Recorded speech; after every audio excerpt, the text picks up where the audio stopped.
আমরা এখন আছি লক্ষ্মীপুর বটতলার একটু ভিতরে, দত্তপাড়া থেকেও আরও 3 কিলোমিটার দূরে।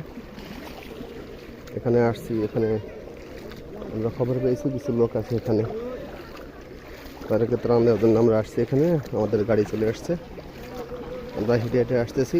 পানি, সবাই পানিবন্দি, পানি খুব একটা বেশি না, হাঁটু পানিরও একটু কম আছে। হয়তো 2-1 দিন আগে আরও পানি বেশি ছিল, তবে এখন একটু কম আছে। এই হলো অবস্থা। আসলাম এখানে, মোটামুটি আমাদের আসাদ ভাইও আছে, দিয়ে দিলাম এখানে। এই যে আচ্ছা যাও, আমরা আসতেছি।